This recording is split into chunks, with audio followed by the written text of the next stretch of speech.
Okay, next చూడండి, system landscape అంటే ఏంటి. ఇప్పుడు మనం ఏవైతే సర్వర్స్ డిస్కస్ చేసామో ఏ సర్వర్లో ఎవరు వర్క్ చేయాలి, కొత్తగా ఫ్రెషర్స్ కానీ ఎక్స్పీరియన్స్ పర్సన్స్ కానీ డైరెక్ట్గా వెళ్ళి డెవలప్మెంట్ సర్వర్లో కాన్ఫిగరేషన్స్ చేయొచ్చా, చేయకూడదా, షాంపుల్గా ప్రాక్టీస్ చేయాలంటే ఏ సర్వర్లో చేయాలి. సో డైలీ లైక్ మనకి లైవ్ ట్రాన్సాక్షన్ చేయాలంటే ఎక్కడికి వెళ్ళి పోస్ట్ చేయాలి, ఏ సర్వర్లో చేయాలి, ఏ సర్వర్ ఇంపార్టెంట్ మనకి రియల్ టైంలో, ఇవి డిస్కస్ చేద్దాం. దాన్ని మనం సిస్టమ్ ల్యాండ్స్కేప్ అంటారు. ఓకే, చూడండి. ఓకేనా, కనబడుతుందా పీపీటీ, ఒకసారి కన్ఫర్మ్ చేయండి. ఎస్ సార్, కనబడుతుంది. Yeah, done. చూడండి, ఎస్ సార్. సో క్లయింట్ అన్న సిస్టమ్ ల్యాండ్స్కేప్ సేమ్. ఓకేనా, డన్. ల్యాండ్స్కేప్ మీన్స్ సర్వర్స్ అంటారు ల్యాండ్స్కేప్ని. చూడండి, ఇప్పుడే మీకు చెప్పాను 5 టైప్స్ ఆఫ్ సర్వర్స్ ఉంటాయి అనేసి. శాండ్ బాక్స్ సర్వర్, డెవలప్మెంట్ సర్వర్లో కాన్ఫిగరేషన్ సర్వర్ ఉంటుంది, యూటీ టెస్టింగ్ సర్వర్ ఉంటుంది, quality server, pre production server అని 5 ఉంటాయి. ఫస్ట్ మనం చూసుకుంటే శాండ్ బాక్స్ సర్వర్ని ఎందుకు ఉపయోగిస్తాం అంటే, ఏ కంపెనీ అయితే క్లయింట్ బిజినెస్ అంటే లైక్ కొత్తగా మ్యానుఫ్యాక్చరింగ్ కంపెనీ ఏదైనా ఉంటే దాన్ని క్లయింట్ అంటారండి. ఎస్ఏపిలో కస్టమర్స్ని క్లయింట్స్ అంటారు, అదే టాలీలో మనం కస్టమర్స్ అంటాం. ఇలా ఎస్ఏపిలోకి వస్తే వాళ్ళని క్లయింట్ అని పిలుస్తాం, క్లయింట్ అని. ఓకే, ఏ క్లయింట్ యొక్క డేటాని ఎస్ఏపిలోకి ఫస్ట్ టైం ఇంప్లిమెంటేషన్ చేసేటప్పుడు ఇనీషియల్ స్టేజ్ అంటారు. అలా చేసిన తర్వాత ఎవరైనా కొత్తగా ఎండ్ యూజర్స్ కానీ లైక్ ఎఫ్ఐ కన్సల్టెంట్స్ కానీ ఫ్రెషర్స్ ఎవరైనా ఉంటే వాళ్ళు ఎక్కడ ప్రాక్టీస్ చేయాలి, ట్రయల్స్ అంటే ఎక్కడ ప్రాక్టీస్ చేయాలి అంటే శాండ్ బాక్స్ సర్వర్లో ప్రాక్టీస్ చేయాలి. ఓకే, డైరెక్ట్గా వాళ్ళు డెవలప్మెంట్ సర్వర్లో వెళ్ళి తీసుకొని వెళ్ళకూడదు. అదే ఎక్స్పీరియన్స్ పర్సన్స్ అయితే డెవలప్మెంట్ సర్వర్ వెళ్తారు. ఫ్రెషర్స్ని తీసుకున్నప్పుడు మీరు ఏవైనా మిస్టేక్స్ చేస్తారు కాబట్టి మీకు ఏం చేస్తారంటే శాండ్ బాక్స్ సర్వర్లో ప్రాక్టీస్ చేయమంటారు, డైరెక్ట్గా లైవ్ ప్రాజెక్ట్లకి తీసుకొని వెళ్ళరు. అది గుర్తుపెట్టుకోవాలి. అది trial basis and practice purpose కోసం ఈ శాండ్ బాక్స్ సర్వర్ని ఉపయోగిస్తారు. ఈ శాండ్ బాక్స్ సర్వర్ అనేది రియల్ టైంలో అన్ని కంపెనీల్లో ఉండకపోవచ్చు, ఎందుకంటే దీనికి మళ్ళీ సపరేట్ డబ్బులు పెట్టాలి. అందుకోసం ఏం చేస్తారంటే మనకు ఏవైతే అవసరం ఉంటాయో లైవ్ సర్వర్స్ ఏవైతే అవసరం ఉంటాయో ఆ సర్వర్స్నే వాళ్ళు తీసుకుంటారు. అది కూడా ఉంటుంది, గుర్తుపెట్టుకోవాలి. తర్వాత నెక్స్ట్, డెవలప్మెంట్ సర్వర్ అంటే ఏంటి సార్ అంటే, చూడండి, ఈ డెవలప్మెంట్ సర్వర్లో ఎందుకు ఉపయోగిస్తామంటే డెవలప్మెంట్ సర్వర్ని, ఇది చాలా చాలా చాలా చాలా ఇంపార్టెంట్. ఒక క్లయింట్ యొక్క బిజినెస్ ప్రాసెస్ మొత్తం తెలుసుకొని ఆ క్లయింట్ యొక్క బిజినెస్ ప్రాసెస్ ఏంటి, ఎన్ని బిజినెస్ ఏరియాస్ ఉన్నాయి, ఎన్ని కంపెనీస్ ఉన్నాయి, ఏ కంట్రీస్లో ఉన్నాయి, సో వాళ్ళ టర్న్ ఓవర్ ఎంత, వాళ్ళ పర్ మంత్ కానీ పర్ ఇయర్ కానీ వాళ్ళ బిజినెస్ టర్న్ ఓవర్ ఎంత, ఇవన్నీ తెలుసుకొని వాళ్ళ నేచర్ ఆఫ్ బిజినెస్ బట్టి మనం ఏం చేస్తామంటే కాన్ఫిగరేషన్స్ అన్ని సెట్ చేస్తాం. ఎక్కడ చేస్తాం సార్ అంటే డెవలప్మెంట్ సర్వర్లో చేస్తాం. దీంట్లోనే మనం చేయాల్సిన మెయిన్ వర్క్ అంతా ఇదే. ఏమేమి చేస్తాం, మనకి enterprise structure, global setting, chart of accounts payable, accounts receivables, GST, withholding tax, asset accounting, okay, dunning, hold and held document, park document reversal, sample documents, ఇవన్నీ కూడా డెవలప్మెంట్ సర్వర్లోనే మనం కాన్ఫిగరేషన్స్ చేయాలి. సో ఈ డెవలప్మెంట్ సర్వర్ని గోల్డెన్ క్లయింట్ అని కూడా పిలుస్తారు. Okay, so మనకి f i కన్సల్టెంట్కి ఎందుకు లక్షల శాలరీ ఇస్తారంటే ఈ బ్యాక్ ఎండ్లో కష్టపడేది మనమే. ఆ బిజినెస్ ప్రాసెస్ తెలుసుకోండి, వాళ్ళకి సంబంధించిన టోటల్ కాన్ఫిగరేషన్స్ అన్నీ చేయాల్సిన పని మనది, రిస్క్ తీసుకోవాల్సిన పని మంది, మైండ్తో వర్క్ చేయాల్సిన పని మంది. కాబట్టి ఎఫ్ఐ కన్సల్టెంట్కి అన్ని లక్షల్లో శాలరీస్ ఉంటాయండి, గుర్తుపెట్టుకోవాలి. సో తర్వాత దీంట్లోనే యూటీ టెస్టింగ్ చేస్తారు. సో నువ్వు అన్ని కాన్ఫిగరేషన్స్ అన్ని చేసిన తర్వాత ఆల్ కాన్ఫిగరేషన్స్ ఆర్ ఓకే, అన్ని కరెక్ట్గా వర్క్ అవుతున్నాయా లేదా అనేది యూటీ టెస్టింగ్ ఒక టీం ఉంటుంది. ఆ టీం అన్ని కాన్ఫిగరేషన్స్ అన్ని చేసిన తర్వాత ఏమైనా ఎర్రర్స్ ఉన్నాయా, బగ్స్ ఉన్నాయా, ఎక్కడైనా హ్యాంగ్ అవుతున్నాయా, ట్రాన్సాక్షన్స్ పోస్ట్ చేసేటప్పుడు రౌండ్ అప్ తిరుగుతుందా అనేసి అది చూస్తూ ఉంటుంది అనమాట. సో వాళ్ళు ఏం చేస్తారంటే అన్ని కాన్ఫిగరేషన్స్ ఓకే అయితే ట్రాన్స్పోర్ట్ రిక్వెస్ట్ అంటారు, టీఆర్ అంటాం. ట్రాన్స్పోర్ట్ రిక్వెస్ట్ ఒక టీఆర్ని డెవలప్మెంట్ సర్వర్ నుంచి క్వాలిటీ సర్వర్కి పంపిస్తారు. ఆ టీఆర్ అనేది మనకి ఇంపార్టెంట్ రియల్ టైంలో. ట్రాన్స్పోర్ట్ రిక్వెస్ట్ అంటారు, ఒక ప్లేస్ నుంచి ఇంకో ప్లేస్లోకి పంపించడాన్ని ట్రాన్స్పోర్ట్ రిక్వెస్ట్ అని చెప్పుకుంటాం. Okay, so done. సో ఈ క్వాలిటీ సర్వర్కి డెవలప్మెంట్ సర్వర్ నుంచి టీఆర్ని పంపిస్తారు. ఓకే, ఇక్కడ కూడా క్వాలిటీ సర్వర్లో ఒక టీం ఉంటుంది, క్వాలిటీ టెస్టింగ్ టీం. అంటే చూడండి, ఒక కాన్ఫిగరేషన్ చేసిన తర్వాత అది కరెక్ట్గా ట్రాన్సాక్షన్స్ పోస్ట్ అవుతాయా లేదా అనేది 1-2 సార్లు ఎన్ని టీములు చెక్ చేస్తారో చూడండి. ఎందుకంటే ఒక క్లయింట్ని నమ్మకంతో ఒక ప్రాజెక్ట్ మనకి ఇచ్చిన తర్వాత వాటిలో ఎలాంటి రిమార్క్ రాకుండా చూడవలసిన బాధ్యత ఎఫ్ఐ కన్సల్టెంట్ది. కాబట్టి 1-2 సార్లు 4-5 టీములు చెక్ చేసి గో లైవ్కి పంపిస్తారు రియల్ టైం ట్రాన్సాక్షన్స్ పోస్ట్ చేయడానికి. చూడండి, అంత ఇంపార్టెంట్ అనమాట. ఎందుకంటే కొన్ని కోట్లతో ట్రాన్సాక్షన్ జరుగుతూ ఉంటుంది కాబట్టి ఎలాంటి అజాగ్రత్తగా ఉండకూడదు. కాబట్టి క్లయింట్స్ నుంచి ఎలాంటి రిమార్క్ రాకూడదు. కాబట్టి మనము చాలా వరకు ఇక్కడ different types of quality checkups అన్ని జరుగుతాయి. ఓకే, సో ఇక్కడ చూడండి, in the quality server some special quality testing team will be there. Configuration and course are promoted here for testing and verification. ఇక్కడ మళ్ళీ అన్ని చేస్తారు. చేసిన తర్వాత దీంట్లో ఎలాంటి టెస్టులు చేస్తారో చూడండి.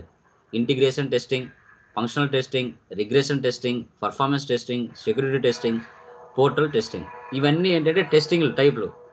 ఓకే, ఎందుకంటే నువ్వు కాన్ఫిగరేషన్ చేసిన తర్వాత ఏమైనా హ్యాంగ్ అవుతున్నాయా, ఏమైనా నువ్వు పేమెంట్ లైక్ ఎక్స్పెన్సెస్ పోస్టింగ్ చేస్తూ ఉంటే అది ఇన్కమ్ పడుతుందా, అంటే రివర్స్ ఏమైనా పడుతున్నాయా ఎంట్రీస్, ఓకే, హ్యాంగ్ అవుతున్నాయా, పర్ఫార్మెన్స్ స్లోగా ఉందా, స్పీడ్గా తీసుకుంటుందా లేదా, ఏమైనా డేటాను సెక్యూరిటీ లేకుండా ఏదైనా ట్రబుల్ అవుతుందా, ఓకేనా. ఇవన్నీ కూడా ఈ ఇంటిగ్రేషన్ టెస్టింగ్, ఫంక్షనల్ టెస్టింగ్ ఇవన్నీ చేస్తారు. ఇవన్నీ రకాలుగా డేటా సెక్యూరిటీగా ఉందా అనేది కూడా చూసుకోవాలి.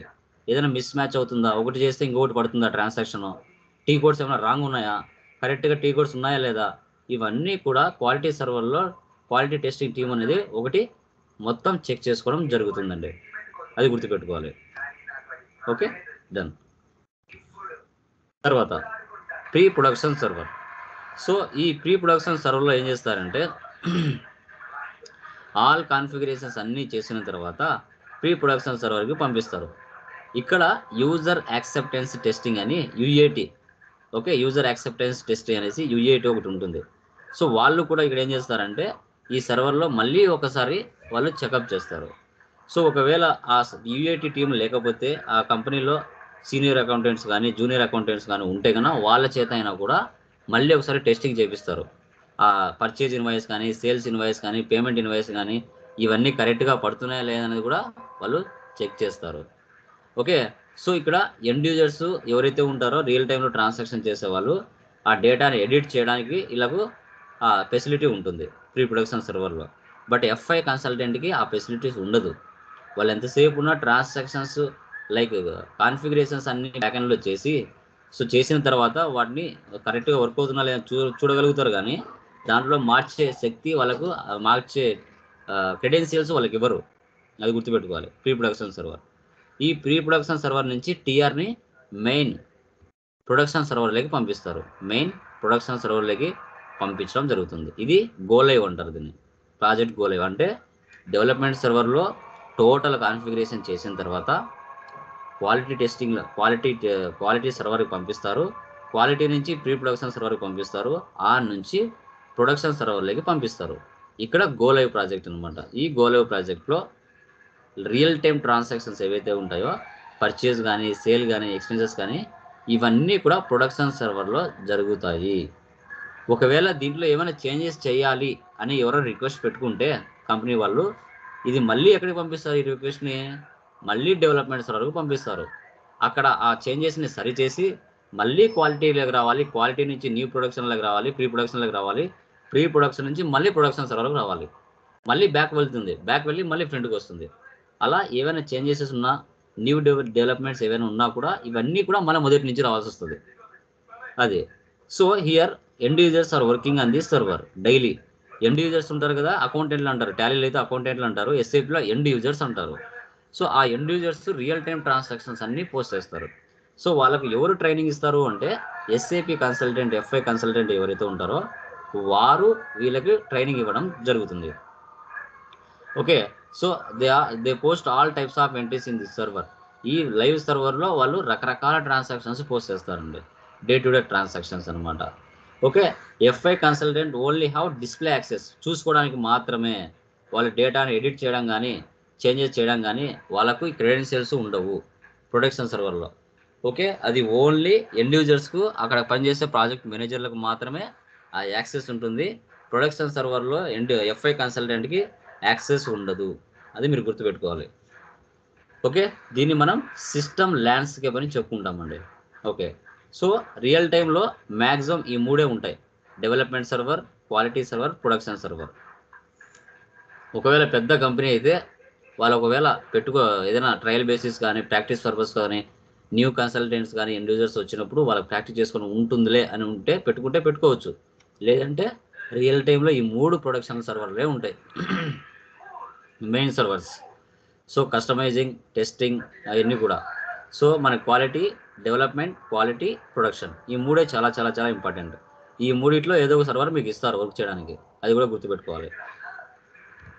సో ఇది అండి సిస్టమ్ ల్యాండ్స్కేప్ అంటే ఏంటి, ఎన్ని టైప్స్ ఆఫ్ సర్వర్స్ ఉన్నాయి, ఈ సర్వర్స్ ఎప్పుడు ఏ విధంగా ఉపయోగపడతాయి, ఎలాంటి టెస్టులు చేస్తారు, ఏ సర్వర్లో ఎవరెవరు వర్క్ చేస్తారు అనేది ఈరోజు క్లాస్లో మనం క్లియర్గా డిస్కస్ చేయడం జరిగింది. సో క్లయింట్స్ అంటే ఎవరు, సిస్టమ్ ల్యాండ్స్కేప్ ఎందుకు ఉపయోగపడతాయి, క్లయింట్ యొక్క నెంబర్ ఏం నెంబర్ ఉంటుంది, దాంట్లో ఎలాంటి టైప్స్ ఆఫ్ డేటా ఎర్రర్స్ ఉంటాయి, ఓకే, ఎన్ని సర్వర్స్ ఉంటాయి, ఏ సర్వర్స్లో ఎవరు వర్క్ చేస్తారు, సో ఏ దాంట్లో యాక్సెస్ ఉంటుంది, ఎవరికి యాక్సెస్ ఉండదు, ఏ సర్వర్లో ఉంటుంది అనేది ఈరోజు క్లాస్లో మీకు థియరీ పరంగా ఎక్స్ప్లెయిన్ చేయడం జరుగుతుంది. ఇంకా మనకి 2 టాపిక్స్ ఉంటాయి థియరీ. సో లాస్ట్ 2 క్లాసెస్ అయిపోయాయి కదా, ఇది 3rd క్లాస్. రేపు మనడు థియరీ అయిపోతుంది. మన్నాటి నుంచి మనం సిస్టంలో కాన్ఫిగరేషన్స్ అనేది స్టార్ట్ చేస్తాం. సో ఈ థియరీ అనేది ఏంటంటే లిమిటెడ్గా ఉంటుందండి, మనకి కాన్ఫిగరేషన్స్కి ఎక్కువ టైం తీసుకుంటుంది. ఈ థియరీ కదా, మినిమం వాట్ ఈజ్ వాట్ అనేది మీరు బ్రీఫ్గా తెలుసుకుంటే సరిపోతుంది అనమాట. ఓకేనా, ఎవరికైనా డౌట్స్ ఉన్నాయండి? Anybody? Shiva, Gangadhar, Sabrish, Srikanth, any doubts? Doubts ఏం లేవు సార్. క్లియర్ కదా? No sir. సో ఈ థియరీ పరంగా ఏ రోజుకి ఆ రోజు చదవాలండి. థియరీ పరంగా ముందే చెప్తున్నాను. ఓకే, ఏ రోజుది సిలబస్ ఆ రోజు మీరు నేర్చుకుంటూ వచ్చారంటే ఎండ్ ఆఫ్ ది డేకి మీకు ఇంటర్వ్యూ క్రాక్ చేయడానికి కూడా ఈజీగా ఉంటుంది. రేపు చదువుదాంలే, మన్నాడు చదువుదాంలే అనేది పెండింగ్ వర్క్లు అనేది పెట్టుకోవద్దండి. ఏ రోజు వరకు ఆ రోజు కంప్లీట్ చేయడానికి ట్రై చేయండి. అప్పుడే మనకి సిలబస్ అనేది ఈజీగా కవర్ అవుతుంది. ఓకేనా? సో ఈ థియరీ పాయింట్ ఆఫ్ వ్యూ కాబట్టి ఇది మనకి త్వరగా మనకి సింపుల్ వాట్ ఈజ్ వాట్ అని తెలుసుకుంటాం అంతే. మనకి రియల్ టైంలో వర్క్ చేసేటప్పుడు కూడా మనకు ఇంటర్వ్యూ పాయింట్ ఆఫ్లో వెళ్ళినప్పుడు కూడా ఉపయోగపడతాయి వాట్ ఈజ్ వాట్ అని. ఓకేనా, క్లియర్? ఎవరికైనా ఏమైనా డౌట్స్ ఉన్నాయండి? Shiva, any doubts? No doubts right now. Yeah, okay, done. అర్థమవుతుంది కదా point of view? Yeah, very clear explanation you have. Yeah, thank you very much. But so నేను ఏదో తెలుగులో చెప్తున్నాను మీకు అర్థం అవడానికి, బట్ మీరు ఇంగ్లీష్లో ఉండాలి. ఇంగ్లీష్లో ఏదైనా అడిగినప్పుడు ఇంగ్లీష్లో చెప్పగలగాలి. అక్కడ మనం ఇంటర్వ్యూ క్రాక్ చేసేటప్పుడు తెలుగు అనేది వర్క్ అవ్వదు, ముందుగా చెప్తున్నాను. ఇంగ్లీష్ మాట్లాడడానికి ట్రై చేయండి.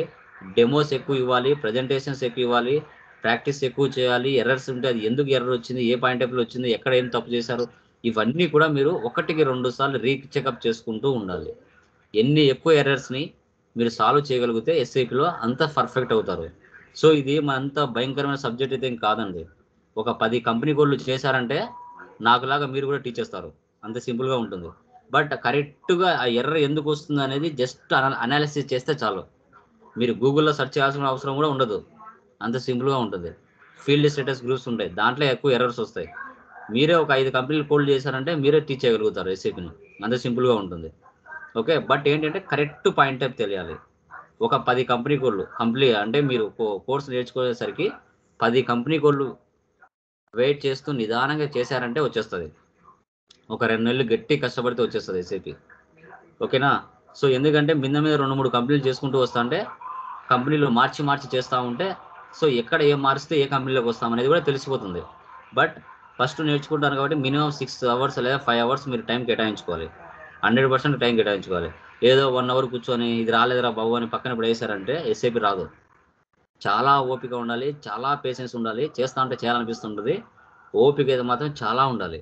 లైఫ్ జాబ్ కొట్టారంటే లైఫ్ సెటిల్ అయిపోతుంది, ఎనికి తిరిగి కూడా చూడరు. మీరు లగ్జరీ కావాల్సిన బతుకు బతకచ్చు ఎస్ఐపిలో మీరు జాబ్ కొడితే. కారు, వెహికల్, ఇల్లు అన్నీ కట్టొచ్చు. అంత డబ్బులు సంపాదించవచ్చు SAPలో. అంత డిమాండ్ ఉన్న కోర్స్ ఇది, గుర్తుపెట్టుకోండి. ఓకేనా? ఇంకా ఏమైనా డౌట్స్ ఉన్నాయండి ఎవరికైనా? Any doubts? Clear? Yeah, very clear, Lokesh. Yeah, good guys, good. ఇంకా టుమారో మనకి ప్రాజెక్ట్ టైప్స్ డిస్కస్ చేద్దాము. తర్వాత అసాప్ మెథడాలజీ డిస్కస్ చేస్తే అది థియరీ అయిపోతుంది. ఇంకా మన్నాటి నుంచి మనం సిస్టంలోకి ఎంటర్ అవుతామండి. ఓకేనా? సో ఈ క్లాస్ PDF నేను గ్రూప్లోకి వస్తేస్తాను, అది ఒకసారి మీరు డౌన్లోడ్ చేసుకొని ఒకసారి మీకు నచ్చిన కీ పాయింట్స్ రాసుకొని interview point of view prepare అవ్వాలి. వాట్ ఈస్ వాట్ అనేసి. ఓకేనా? Yeah, Okay, thank done you. Guys. Yeah, good night. Yeah, exactly the real time work.